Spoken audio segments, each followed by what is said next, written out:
이제 본격적으로 파킨슨 병에서 발생하는 3대 중요한 임상 증상에 대해 알아보겠습니다.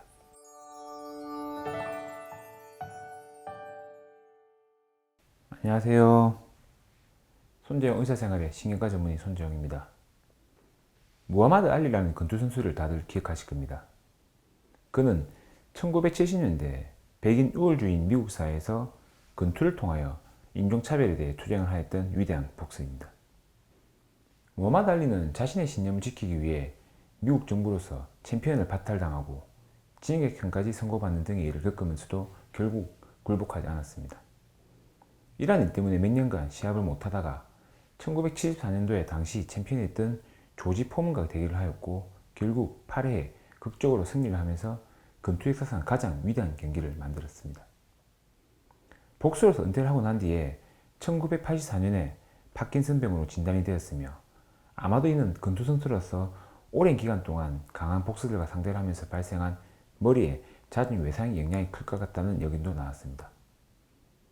무하마드 알리는 1996년 미국 애틀란타 올림픽의 개막식 성하자마자로 등장하였고 당시 어느 정도 진행된 파킨슨병 환자의 증상인 좌측 손의 심한 떨림과 불편한 양측 산지의 느린 동작, 관절의 강직성이 있는 상태에서 성화를 들고 트랙을 도는 모습을 보여주었습니다. 몸이 불편한 상태에서도 이러한 성하자마자로 등장한 그의 모습은 정말 감동적이었고 파킨슨병 환자에게 희망이 되었습니다. 이후에도 알리는 파킨슨병을 앓고 있는 환자들에게 희망을 주기 위해서 막대한 기금을 마련하는 등의 일을 하였고 2016년 6월 3일에 74세를 일기로 사망하였습니다. 무하마드 알리 이외에도 정서적인 락스타인 오지 오스본, 가수인 닐 다이아몬드, 영화배우인 마이클 제이 폭스와 알란 알다 등도 파킨슨병을 앓고 있습니다. 뇌에서는 여러가지 종류의 신경전달 물질이 분비가 됩니다. 이 중 몸의 운동에 꼭 필요한 물질은 도파민입니다. 도파민은 우리의 뇌 중에서 중뇌에서 분비가 되는데 이러한 도파민을 생성하는 신경세포가 소멸되면서 도파민의 분비가 줄어들면서 발생하는 병이 파킨슨병입니다. 파킨슨 환자분들의 경우에 이러한 도파민의 부족으로 인해 서서히 증상이 발생하면서 상지의 불편감 혹은 하지의 어두움을 호소하는데 초기에는 증상이 경하기 때문에 신경과 의사가 아닌 경우에 정확하게 알아차리기 힘든 경우도 많습니다. 또한 파킨슨 환자분들이 다른 질병으로 진단받고 치료하는 경우도 종종 있습니다. 처음에 하지의 어두운 증상을 보고 허리의 요추협착 혹은 다른 근골격계 질환으로 진단받고 치료받는 경우도 있고 초기에 편적으로 생기는 증상 때문에 중풍 등을 의심하여 한의원 등에서 치료받다가 오시는 경우도 종종 있습니다. 파킨슨병이 발생하고 나서 정확한 진단을 받는 기간이 대략 1년에서 2년 정도 뒤라고 하는 보고도 있으니 생각보다 많은 환자분들이 초기에는 정확하게 치료를 못 받고 엉뚱한 치료를 하고 있는 실태입니다. 최근에 저희 병원에 입원하신 환자분은 다른 병원에서 요추협착으로 진단받고 이에 대한 허리 수술까지 시행하였습니다. 수술 이후에도 하지의 어두움이 지속되었고 이번에는 무릎이 문제인 것 같다고 하여 무릎에 수차례 주사치료를 시행하였고 당연히 병은 전혀 호전되지 않고 오히려 시간이 지나면서 악화되었습니다. 시간이 지나면서 다리뿐만 아니라 팔에도 증상이 생겨 경추 MRI 검사를 하였고 여기에서도 디스크 돌출이 있어 경추에 대한 치료를 하였고 이에도 전혀 효과가 없어 저희 병원에 오셨습니다.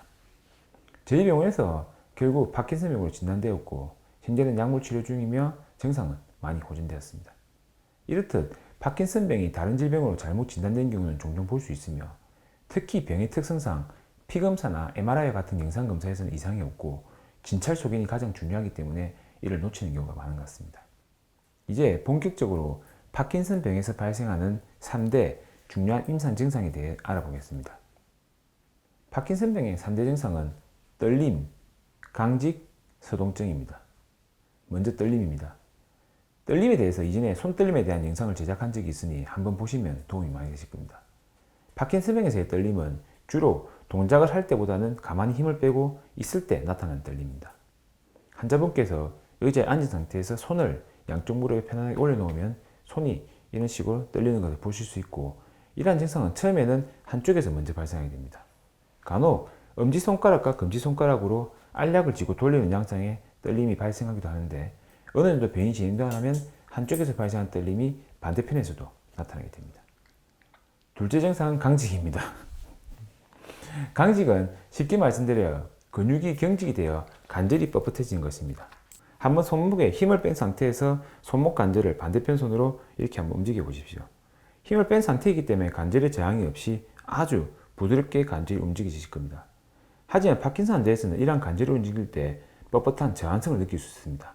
관절을 움직일 때 마치 톱니바퀴를 돌리는 것처럼 이런 식으로 저항성이 느껴지기 때문에 이를 톱니바퀴성 강직이라고 부르기도 합니다. 이러한 강직을 확인할 때는 꼭 관절의 힘을 빼서 체크하셔야 되고, 이러한 강직 또한 처음에는 한쪽 팔과 다리에 먼저 생기고 이후 반대편에 발생하게 되며 다음에는 척추 관절에 발생하게 됩니다. 셋째 증상은 서동증, 즉 운동 느려짐입니다.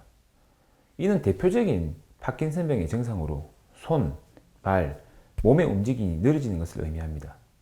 이를 확인하는 가장 좋은 방법은 첫 번째 손가락과 두 번째 손가락을 반복적으로 두드리는 운동을 해보는 것입니다. 파킨슨병이 있는 경우에 먼저 침범된 상태에서는 이러한 두드리기 속도가 이런 식으로 떨어져 있는 것을 보실 수 있고, 이를 반복적으로 시행하다 보면 처음에는 운동의 진폭이 크지만 시간이 지날수록 운동의 진폭이 줄어드는 것 또한 보실 수 있습니다. 동작이 느려지는 것 뿐만 아니라 동작의 크기 또한 줄어들기 때문에 글자를 적다 보면 시간이 지나면서 글자의 크기가 작아지게 되는 양상을 보실 수 있고, 말할 때도 목소리가 시간이 지나면서 줄어들게 됩니다. 발로도 두드리기 운동을 해보면 동작이 느려지고 진폭이 줄어든 것을 확인하실 수 있으실 겁니다. 이러한 서동증은 얼굴에도 발생하기 때문에 얼굴 표정이 둔해지게 되고, 또한 보행할 때 팔의 움직임을 보시면 파킨슨이 침범된 쪽의 팔은 움직이는 정도가 반대편에 줄어드는 것을 보실 수 있으실 겁니다. 이 세 가지 증상인 떨림, 강직, 서동증은 파킨슨병을 진단하는 데 가장 중요한 운동 증상입니다. 이 외에도 파킨슨병의 비운동증 증상, 자율신경계 증상도 있는데 이에 대해서 다음에 계속 소개해 드리겠습니다. 오늘은 파킨슨병에서 관찰되는 특징적인 세 가지 운동 증상에 대해 알아보았습니다. 혹시라도 주위 가족들 중에 이러한 증상이 의심되는 경우에 집에서 한번 테스트를 해보시고 무언가 이상한 증상이 있으시면 꼭 가까운 신경과에 내원하여 정확하게 진료받으시길 추천드립니다. 오늘 내용이 도움이 되셨다면 구독, 좋아요, 그리고 알림 설정까지 부탁드립니다. 감사합니다.